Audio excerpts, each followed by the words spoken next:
I know. I went to Africa. I'd beaten Joe Frazier pretty easily, Ken Norton, all the people who had beaten Muhammad Ali. So I thought this would be the easiest $5 million I was going to pick up. Got into the ring with Muhammad, beat him up for the first 3 rounds. He hit me a few times, but then after a while, I just knew I was going to knock him out.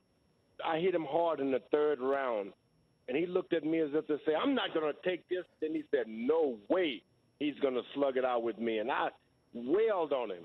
Then the bell rang. He looked at me as if to say, I made it. And I thought, oh, my God, he made it. And I knew I was in trouble then. The water had just gotten deep. And then about the 6th, 7th round, as he said, he started whispering, "That all you got, George?" And believe me, that's scary because that was all I had. Wow. So go ahead. And he hit me with a quick 1-2. Knocked me down to the canvas, and my whole life changed. I was devastated. Little did I know I would make the best friend I ever had in my life. That fight made it that way. How did that happen? Help us understand how, you would go for that moment, go from that moment of being on the ground, and he would taunt you with "that's all you've got," and then he would become your best friend? Yeah, it's something about Muhammad. I saw, and everybody should know this, I was trying to court a girl, and I invited her to have dinner with me, and I told her that I was going to be a boxer. She said, really? I seen Muhammad Ali on the street, and he was just saying, I'm beautiful, look at me. You know what? I never dated that girl again. I got so upset. But then I met him myself down the street in New York City. He was walking down the street with just a pair of slacks on, and I said, man, he is beautiful. So after you get out of the ring with him and look at him, everybody falls in love with him. You can't help it. He was one lovable, good-looking, great guy, and you wanted to be around him. I was excited to meet him and happy to be his friend.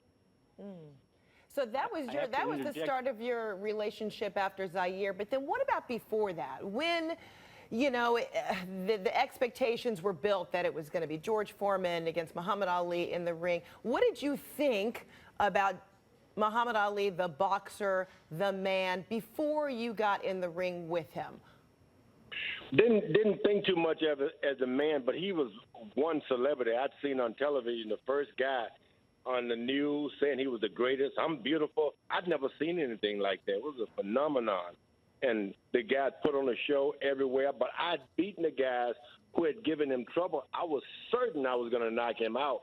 Certain. I didn't have any respect for him as a boxer at all. But let me tell you, after that Zaire episode, too much respect. And then what were your impressions of him as that young man who said, I will not go to war to Vietnam, I will not go to kill people, who had to put his entire boxing career on hold? He was forced to do that for at least 3 years until the U.S. Supreme Court stepped in and allowed him to box again. What were your impressions of this young man and, and the courage that it took for him to do that? But at the time, people weren't using the word courageous. It's surprising. I remember the day that he resisted the draft, and everybody turned on him. I mean, literally everyone. I hadn't even gone into boxing yet. Everyone. No one wanted to be in his presence. No one wanted to be his friend, and he was dropped. And he still made himself available. He traveled around the country. He loved to be in the media.